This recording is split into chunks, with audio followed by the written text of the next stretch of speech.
Assalamualaikum warahmatullahi wabarakatuh. Bismillah, alhamdulillah, wassalatu wassalamu ala rasulillah Sayyidina Muhammad ibn Abdillah wa ala alihi wa sahbihi wa azwajihi wa zurriyatihi wa ahlil baitihi wa man tabi'ahum bi ihsanin ila yaumil qiyamah. Asyhadu an la ilaha illallah wahdahu la syarika lahu wa asyhadu anna Muhammadan abduhu wa rasuluhu la nabiyya ba'dah. Qala Allah ta'ala fi kitabihil karim, bismillahirrahmanirrahim. Qul a'udzu birabbin nas, malikin nas, ilahin nas, min syarril waswasil khannas, alladzi yuwaswisu fi sudurin nas minal jinnati wan nas. Shadaqallahul azim. Bahagia para sahabat semua, semoga kita tetap diberikan kesehatan lahir wa batinah, dan diberikan kesejahteraan lahir wa batinah, diberikan kebahagiaan lahir wa batinah, dan diberikan umur yang panjang, umur yang barokah untuk beribadah kepada Allah Subhanahu wa taala, dan juga semoga kita semua dilimpahkan rezeki yang melimpah, yang halal dan thayyibah untuk beribadah kepada Allah Subhanahu wa taala, dan semoga kita semua bisa mengakhiri hidup yang fana di dunia ini dengan husnul khatimah. Amin ya rabbal alamin. Para sahabatku semua di mana berada, seperti biasa kita akan membahas soal-soal yang sangat sederhana tapi erat tautannya dengan kemajuan cara berpikir anak bangsa kita ke depannya. Kita lihat apa yang sedang terjadi di bumi persada ini pada hari-hari ini. Kita pada bulan Zulhijjah, atau tepatnya kita akan menghadapi atau merayakan hari raya kurban Idul Adha 1446 Hijriah. Dalam rangka hari raya Idul Adha 1446 Hijriah ini yang mempunyai syarat untuk kita mampu berkorban untuk meraih sesuatu yang lebih indah ke depannya. Tentu berkorban ini bukan suatu hal yang sangat sederhana, tapi berkorban juga artinya mengorbankan apa yang kita miliki, apa yang kita senangi, apa yang kita sayangi. Dan ketika Nabi Ibrahim diberikan ujian yang berat dari Allah Subhanahu wa taala kepadanya ketika untuk mengorbankan anaknya. Tentu seorang bapak yang mendambakan anak telah begitu lama ternyata harus dikorbankan, tentulah merupakan suatu pengorbanan yang sangat berat. Tapi karena kalibernya adalah kaliber seorang nabi, tentu beliau bisa melewati semuanya itu. Dan apa yang akan saya maksudkan di sini dalam video kali ini tentang berkorban. Pada akhir-akhir ini Indonesia masih dilanda duka yang berkepanjangan, masih dirundung dengan segala tipu muslihat, segala korupsi yang besar-besaran, segala macam pelaksanaan kepemerintahan kita yang terkesan ugal-ugalan di periode sebelumnya, khususnya di dekade 10 tahun terakhir kemarin di masa pemerintahan Pak Jokowi dan seorang wakilnya yang pada saat itu Pak Amin. Dan sekarang residu atau sisa-sisa daripada apa yang telah diperbuat, apa telah yang dilakukan oleh para pendahulu bangsa atau para rezim sebelumnya, saat ini kita sedang menuai hasilnya satu persatu. Dan sehingga saat ini banyak kalangan-kalangan yang menginginkan suatu perubahan, yang ingin melakukan sebuah pengorbanan agar negeri ini bisa terbebas daripada belenggu-belenggu kedukaan yang dikarenakan tipu daya masa lalu. Dan apa yang sedang bergulir saat ini yaitu bahwa para forum purnawirawan yang dikomandani atau yang disokong oleh Pak Tri Sutrisno, mantan wakil presiden kita, beliau dan forum purnawirawan TNI ini menyurati DPR dan MPR agar melakukan poin 8, yaitu memakzulkan Gibran Rakabuming Raka.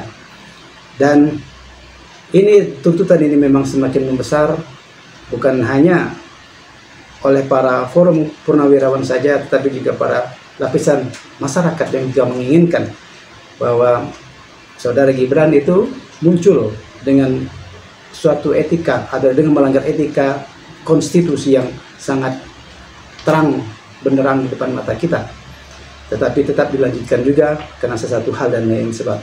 Sehingga saat ini kita masih disibukkan, masih dipertentangkan terus dengan kehadiran saudara Gibran menjadi wapres, sehingga banyak masyarakat yang tidak menyetujuinya meskipun secara hukum mungkin telah dinyatakan sah, karena hukum Indonesia adalah hukum positif tadi, tapi tidak melihat secara etikanya. Secara etikanya tentu telah melanggar etika, di mana pada saat itu pamannya Anwar Usman telah memaksakan bahwa saudara Gibran boleh mengikuti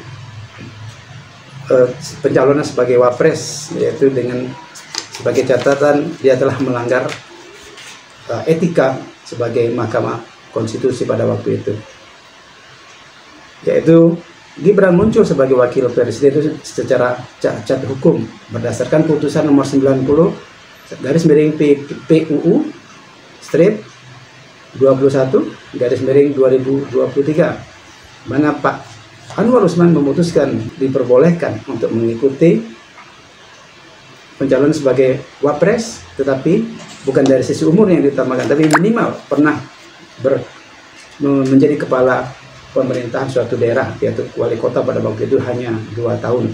Dan ini merupakan suatu hal yang sangat dipaksakan, yang sangat mencolok mata kita secara undang-undang. Tetapi apa mau dikata, rezimnya Pak Jokowi pada waktu itu memang sangat kuat, sehingga dia mendukung dengan secara main belakang, dengan secara yang akhirnya diputuskanlah saudara Gibran menjadi wakil daripada Pak Prabowo. Dan saat ini Indonesia setelah berjalan dari bulan Oktober tanggal 20 pelantikan Prabowo Gibran, November, Desember, Januari, Februari, Maret, April, Mei, Juni, setelah 8 bulan yang dirancang telah menjadi presiden dan wakil presiden, toh kita masih disibukkan oleh kasus saudara Gibran. Seorang kritisi yang kita sangat kenal, yaitu Pak Said Didu, memandang bahwa Indonesia saat ini sedang tidak baik-baik saja, bahwa Indonesia saat ini sedang dirundung duka nestapa akibat tipu-tipu, akibat korupsi, dan juga akibat pelanggaran konstitusi yang telah dengan sengaja dilakukan oleh rezim terdahulu. Jadi solusi menurut Said Didu untuk memperbaiki negeri ini adalah dengan namanya solusi paket hemat untuk perbaiki negara kesatuan Republik Indonesia. Apa paket hematnya itu? Yang pertama, adili Jokowi Dodo dengan segala kasus-kasusnya yang diduga kasus-kasusnya melibatkan dia korupsi dan sebagainya. Kedua, makzulkan Gibran, dan ini merupakan paket hemat bagi negeri kita kalau kita ingin melangkah ke depan secara baik-baik saja, karena kita masih banyak permasalahan yang harus dihadapi ke depan, dan saat ini kita masih bercokol, masih berkecimpung, masih berputar-putar di antara persoalan kedua orang ini. Pertama Pak Jokowi dengan dugaan jasa palsunya, dan akhir-akhir ini ternyata kepalsuan-kepalsuan itu semakin muncul satu persatuan. Meskipun Pak Jokowi dengan istiqomahnya dia tetap menutup-nutupinya dengan menyatakan berbohong dan sebagainya, dengan kebohongan satu dengan kebohongan yang lain. Tetapi berbagai sumber, baik dari Leiden University, baik dari dosen UGM yang berani berterus terang, dia mengatakan di sana dan menyatakan bahwa Pak Jokowi itu memang tidak pernah mengikuti perkuliahan. Itu ada seorang dosen yang di sini bisa dilihat di gambarnya di sini nanti. Artinya apa yang coba ditutup-tutupi, apa yang coba dipalsukan oleh tersebut, ternyata semakin muncullah bukti-bukti lain yang menyatakan bahwa memang diduga kepalsuannya sangat kuat sekali. Setelah ada kesaksian-kesaksian dari para dosen-dosen UGM yang berani menantang arus mainstream daripada UGM-nya sendiri, yang menyatakan bahwa Pak Jokowi itu mempunyai ijazahnya, diyakini mempunyai ijazah aslinya, tapi tidak pernah ditunjukkan di depan mata. Termasuk Barreskrim juga menyatakan, tapi tidak pernah ditunjukkan secara kasat mata. Akhirnya bukti-bukti lain, orang-orang yang berani untuk menyatakan kejujuran, memunculkan semua bukti-bukti di masa lalunya, bukti-bukti di mana orang yang memberikan bukti ini juga ada di kampus tersebut pada waktu itu dan berani memberikan kesaksian-kesaksiannya. Artinya persoalan ini belum selesai. Artinya negara kita masih sibuk berkecimpung, bercerita, serta menghabiskan energi yang sangat sia-sia karena rezim ini, atau khususnya Pak Jokowi, masih berputar-putar untuk mencoba membela diri dan masih didukung oleh para kroco-kroconya, oleh para pembantu-pembantunya yang kita kenal sebagai, mungkin di sana adalah projo, mungkin juga adalah joman yang rela pasang badan untuk membela mati-matian terhadap apa yang dia yakini sebagai suatu kebohongan daripada Pak Jokowi ini. Kami sebagai rakyat biasa menginginkan bahwa pemerintah kita berjalan secara normal. Jadi segala hal ini bukan hal yang sepele, tapi tuntutan yang sangat luar biasa, dan mengharapkan kepada para Jokowi mania maupun projo ini segeralah menginsafi, segera kembali untuk tidak kembali kepada jalan yang benar, untuk menyatakan bahwa yang benar itu adalah benar, yang salah itu adalah salah. Jangan menutupi kebohongan dengan kebohongan lain. Semakin Anda menunjukkan, semakin Anda menutupi kebohongan tersebut, semakin akan ada orang lain yang akan memunculkan kebohongan itu, yang akan memunculkan kepastian tersebut dengan suatu bukti yang paling valid, bukan merasakan, bukan menyatakan, bukan meyakini, tapi ada bukti valid secara akademik, secara ilmiah yang mereka tunjukkan. Jadi mari kita sama-sama dukung agar Indonesia ini, agar Pak Prabowo mampu melakukan pemerintahan ini secara baik, tidak direcoki dengan persoalan-persoalan kayak ini. Sebenarnya persoalan ini sepele apabila Pak Jokowi dengan kenegarawannya mengakuinya dan meminta maaf, dan tentu harus lewat jalur hukum. Membuktikan ijazahnya asli atau tidak, tentu harus lewat jalur hukum. Jadi kita kembali lagi pada persoalan yang dua ini. Paket hemat, adili Jokowi dan maksudkan Gibran, ini merupakan suatu tuntutan yang saya ambil dari pada perkataan Pak Said Didu, dan saya juga meyakini untuk perbaikan Indonesia agar Pak Prabowo bisa bekerja dengan nyaman dan lega. Memang kasus yang dua ini memang harus segera dijelaskan, harus segera diputuskan. Dan surat daripada Forum Purnawirawan TNI kepada DPR dan MPR ini juga harusnya segera ditindaklanjuti. Meskipun ada ketua fraksi Partai Golkar di DPR RI yang bernama Muhammad Sarmuji yang menyatakan bahwa Gibran itu tidak bersalah secara hukum, tidak bersalah, mungkin dia tidak melakukan kesalahan-kesalahan, tetapi mungkin secara moral melakukan kesalahan-kesalahan.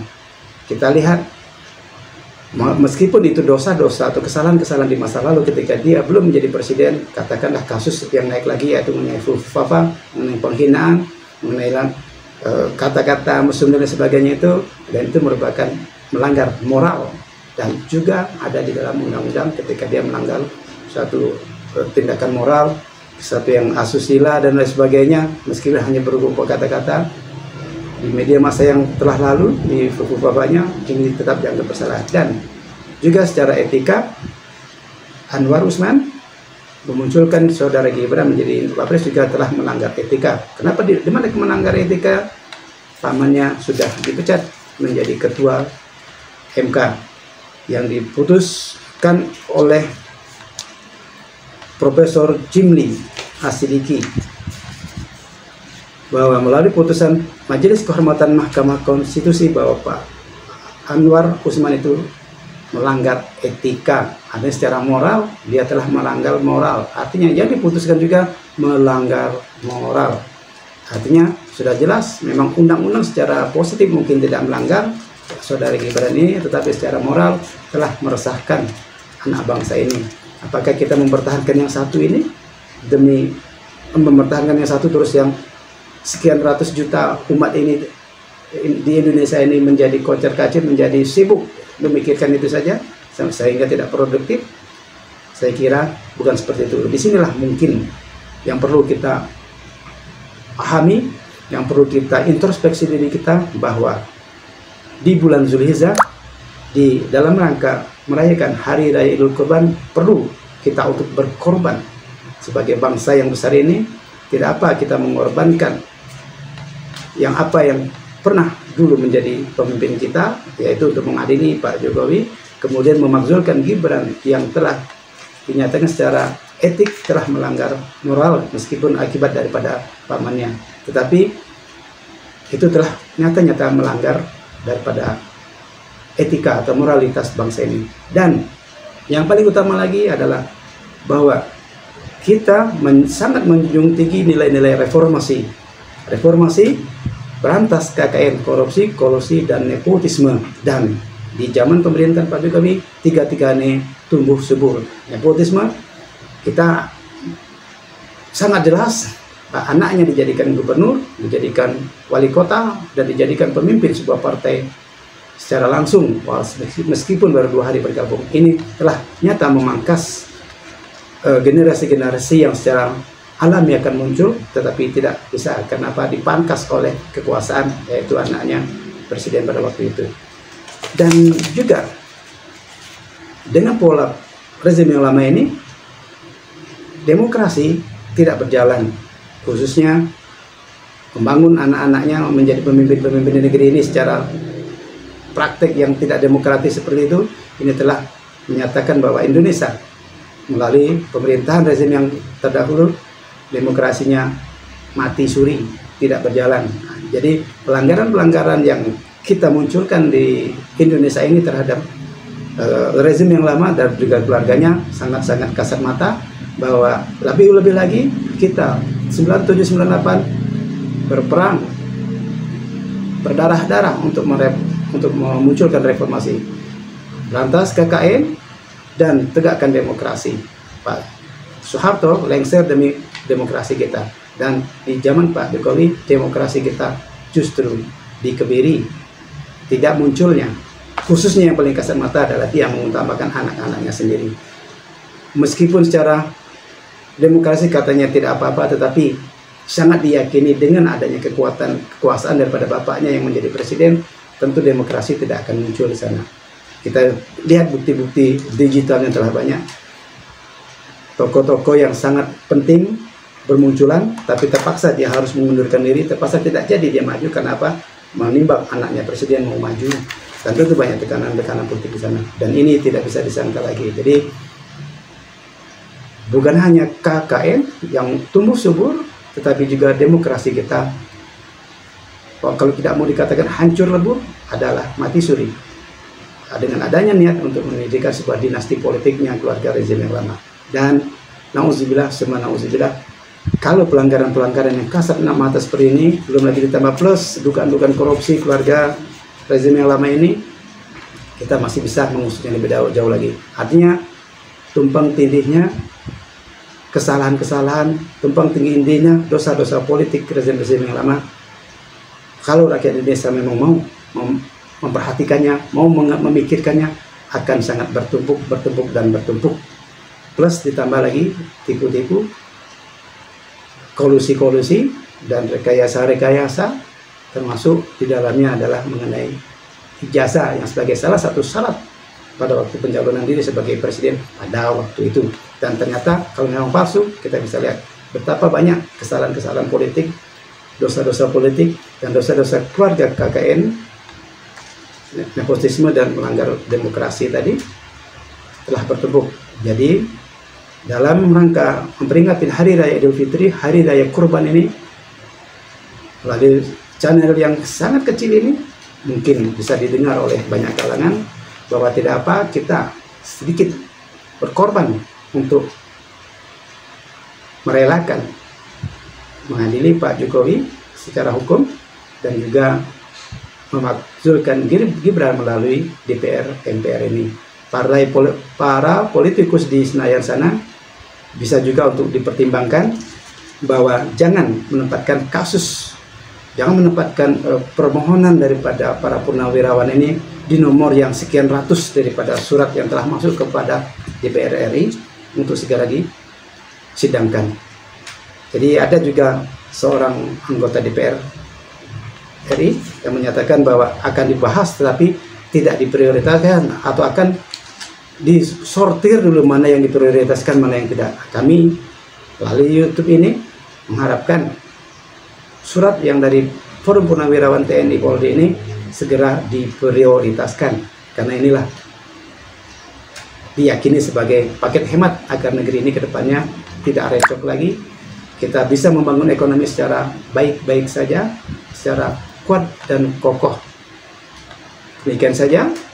Semoga video terindah ini bisa didengar oleh semua kalangan, Intinya paket hemat untuk perbaiki NKRI ini perlu segera ditindaklanjuti, dan surat daripada Forum Purnawirawan TNI Polri kepada DPR dan MPR ini harus diprioritaskan, jangan disortir-sortir, dikemudiankan. Memang muatan politisnya sangat kuat, tetapi please untuk kali ini politikus di sana DPR MPR segera memprioritaskan demi bangsa ini ke depan. Jangan Anda memikirkan demi Anda sendiri, demi partai Anda sendiri, sehingga kong kali kong tetap akan terjadi. Jangan sampai itu terjadi. Kalau itu terjadi lagi, wallahu a'lam bishawab, mungkin negeri ini 2030 akan lenyap. Papua mungkin akan hilang, Aceh mungkin akan tenggelam, dan lainnya ada lainnya. Semoga itu tidak terjadi. Inilah paket hemat untuk memperbaiki negeri. Ada 3, adili Jokowi, menghasilkan Gibran, dan kembali kepada Undang-Undang Dasar 1945 yang asli setelah 2 ini diluruskan. Wassalamualaikum warahmatullahi wabarakatuh. Thank you for watching.